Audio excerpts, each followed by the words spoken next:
All right, StockPulse.com on location back at the Silver Symposium, year 2 here in Airway Heights, just outside of Spokane. And year 2 also has the Economic Ninja stopping by. That's right. Bro hawking a dream, smart guy, likes to talk finance, so I'm going to let you run here. So let's reel this in here. We're talking silver right now, so I guess give me your thoughts on silver, and then I want to hear about the big picture. Well, I absolutely love silver. My #1 investment, my passion. Problem is it's going to go down in price, and nobody wants to hear that. Yeah. I believe we're going to see something akin to what we saw in 2008 with the Lehman Brothers crisis, and it's already been starting. We talked about this last year at the Silver Symposium that we're going to see a gradual down in price because I expected to see the market start to move downward. And paper, gold, and silver always sell off when that happens, and it's nothing out of the ordinary. What is out of the ordinary, though, is what's been happening to physical premiums. They've been exploding, and that's been going on for about 1.5 years, close to almost 2 years now, and the reason why is because of the involvement from the world community as far as people that are knowing that the system's broke, they want to get into something that's going to hedge them against inflation. The Wall Street silver movement helped that greatly, and I've been a part of that, and that's what's really getting me excited. So yeah, in the near term, I think we're going to see paper sell off, precious metals, because of a large stock market sell off. But I believe that, again, like Lehman, we're going to see gold and silver bottom a little bit after that, and then we're off to the races to an amazing bull run.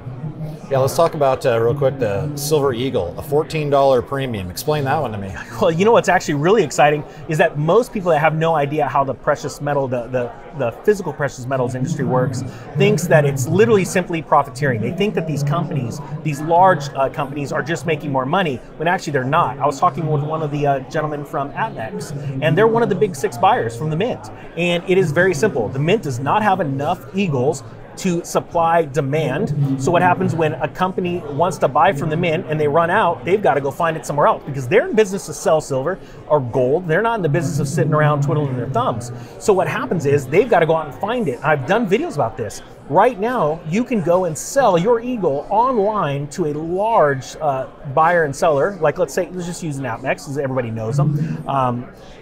And that's not an endorsement either way for Amex, but they pay over spot, well over spot, because they've got to get it to sell to someone else. So when you see a $13 or $14 over spot price, they're actually paying $5, $6, maybe sometimes $7 over spot, then to turn around and sell it to you, the end retail. So it's amazing that people don't understand that, where they just simply say, oh, it's profiteering, but it's not. It's the tightness of the supply.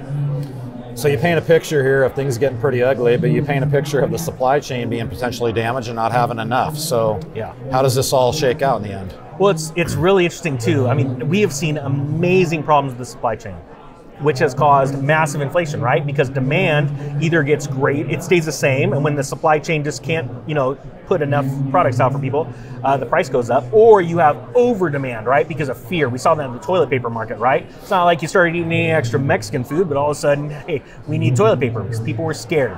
And now, when we see fear, especially fear that I believe is actually warranted about central banks printing too much money, markets collapsing, and increased inflation, like the new Inflation Reduction Act, that all they're going to do is make more inflation and supply chain supplies are problems because they're printing more money, right, to deal with inflation. Well, what happens is I believe people are going to rush to safe havens like gold, like silver. And again, we're talking, do you want to vault? Do you want to buy paper, or do you want to buy physical? And again, I think that's going to add more pressure into the physical markets. Yeah, let's guide a little bit on this. To each their own. Yeah. But how does the Ninja see how you might allocate resources to this sector? Now, are we talking about just like inflation hedges like precious metals? Yeah, or are we talking about real estate? We're talking, well, yeah, whatever you think. I mean, I know a certain part of your portfolio ought to be held in bullion and all that, but yeah, how are you? Is this a time to swing for fence? Is this a time to steal real estate? Is it going back up? No, so I think it's going to be much worse, and that's what's going to get exciting. I see actually a 30-year fixed mortgage in the 8%, unless the Federal Reserve and the government change something like with the way Fannie and Freddie do mortgages, like make the current 30-year government-backed mortgage into a 40 or 50-year product. That could change everything. But if everything stays the same right now, if the Federal Reserve gets the Fed funds rate up to 4%, which they've already stated that's what they're looking to do, it's going to push the mortgage to 8%. So what do you think is going to happen with housing, right? It's going to crash even harder. Collapse, yeah, and what's happening right now, we're having a collapse in sales, in the amount of homes selling right now. That's going to equate, and we're already seeing some price drops in big locales like Austin, and in Boise, Idaho, in Lake Havasu, Arizona, things like that, Phoenix. They're starting to see those. But when we start to see more, like we're at what, 41% of sales have collapsed month over month in San Diego, right? When we start seeing even greater numbers like that, we're going to see that translate deeper price cuts, and it's going to get bigger and bigger, and then it's going to just become that snowball. So I'm holding off. I told everybody on my channel in the springtime, I said now is the time to start to save cash, not go to cash. I didn't sell any of my crypto, didn't sell any of my precious metals. I didn't sell my real estate. I held, but I kept the money coming into my budget. I started to build a cash position because I'm getting ready for people, quite frankly, that are scared, and I'm going to go take advantage. So again, in the precious metals markets, I'm going to take advantage. In the mining sector, I'm going to take advantage. I mean, you want to say deals? Right now we have deals. Think about if all of a sudden we see another 25% reduction in the price of paper, gold, and silver. What's going to happen to these mining stocks? They didn't do anything. They didn't change their business model, but people get fearful. Even if trading volume's thready, it causes the price to dip even deeper, like we saw with oil. You go buy it up and make a lot of money. So that's what I'm doing, is I'm just building a cash position right now. So if we're having a cocktail on New Year's Eve, which we may very well be doing. Oh yeah. Where are we at? Have we gotten through your storm, or is your storm still brewing? Yeah, so it's done by January actually. So what I expect is a massive correction coming into the fall and the winter. And so this right now, we're actually seeing it. I'd be shocked if we pass that, and the reason why is the Federal Reserve has already made it very clear that the new USDC, not USDC, but the CBDC, the central bank digital currency, on FedNow.gov will be released by the second quarter of 2023. Well, you can't just get everybody to line up and take this sitting down unless there's a crisis. And I believe that you're going to see that crisis formulate in the fall, translate into the winter, and then coming into next spring, that's when they're going to have a solution, that being the CBDC. Unless, of course, an act of God comes. And I'm going to be honest with you, if you've been paying attention to lightning and all kinds of crazy stuff, I wouldn't rule that out. Yeah. So I guess let's talk about how we come out of this, and then what does this look like? Back up. Does anything keep you awake at night that could happen? I'm going to be honest with you. It's actually excitement. There is nothing better than, first off, watching a subscriber on our channel hold silver for the first time and then talk about it on my channel. I'm not joking. It is one of the most exciting things. What happened is, it's like, look, something happened, an angel gets its wings. Well, what happens is the eyes of an investor or a human being were just open to the monetary lies that they were fed, right, for decades of their life. And they all of a sudden, oh my gosh, I have something tangible. I have something that very few people have, right? That gets me excited. The other thing gets me literally excited as I'm reading these headlines. It's one thing to warn people about them, and I've been preparing for this since 2010. To watch it happen in real time, you could be an expert, but when it happens in front of you, you're going, what's crazy is it's actually happening, and 99% of the human beings have no clue it's happening. And people go, when's it crashing? I'm like, it's crashing. The interbank lending rate, when it spiked to 12% in September of 2019, that was the beginning of the crash. Something magically happened a month and a half later and affected the entire world.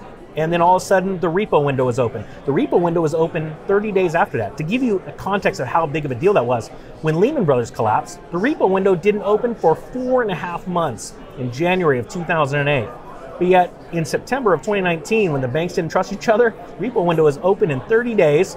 People like myself were screaming and yelling, and then all of a sudden something came out of China that changed everything. And so you're gonna see more deflection, but the collapse has been happening. And so people like myself, people like you, your wealth goes up because you were hedged properly. It sounds funny, people tell me all the time, they go, how's that gold treating you? I'm like, well, since you've owned it in January of 2020, I'm doing pretty darn good. As a matter of fact, I beat all of the stock markets. I'm doing great because people are looking at the last 4 months. They're not looking at the entire event. The event started in 2019, price gold against everything else since 2019. See how you're doing. So I think the takeaway here is opportunity.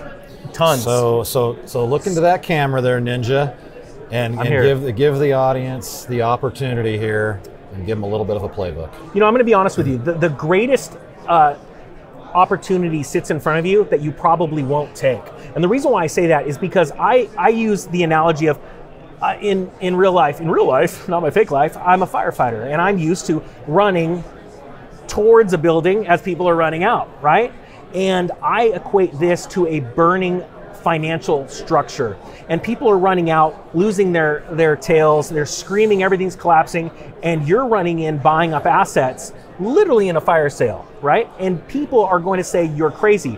I had something similar happen in the year 2001 when I bought my first rental, and then 6 weeks later another one, and I just went crazy because people said, you're nuts. We've been in a real estate bull market for over 7 years. We're gonna have a crash. And I said, no, the greed of the human being is gonna take over, because that's when the Fed started drastically lowering rates after the dot-com bust. And that is when I knew we were gonna crush it. So I believe we're gonna see massive opportunity because mortgage rates are gonna skyrocket, and then they're gonna collapse because the Federal Reserve is going to have to lower rates eventually, but that's after everything busts. And then you want to be able to refi on the way down. So I think this is going to be exciting. The last thing that I think is the greatest opportunity, but will be the most scary thing ever, is the bond market collapsing. That could literally send bond yields into the double digit, well into double digits, like over 20%. Well, if that happens, think about who's going to be buying real estate. Think about the mess and the amount of time it's going to take to get everybody out of their houses, get all of this, figured out. It's not like this is going to happen overnight. Collapse takes a long time to build up, then to happen, then to clear up and reset. So you have lots of time and lots of opportunity. But the thing is most people won't do it because they'll be so scared, or they're always trying to catch that very bottom. And they don't realize that you need to start somewhere and layer in. Well, you do a lot of talking, a few times a day, I think, here. We don't have a pizza box for you, but... I'm just hungry right now, I'm not going to lie. Give the audience, how do they follow you? Not that they don't already know. You can follow me pretty much anywhere. I'm all over the internet because I'm bored. The Economic Ninja on YouTube. My twin brother is the Real Estate Ninja on YouTube. I don't like him very much. I mean, he's got great hair, but other than that, everywhere. Yeah, he's not as cool as you are. No, but, so he's like, oh, I dress fancier. I'm like, whatever. I look forward to meeting him. In fact, hopefully I'll see him tonight. Yeah. All right, that's the Economic Ninja here, giving you some worldly advice at the Silver Symposium in Spokane. Ninja, thanks for coming by. You're awesome, man. Thank you.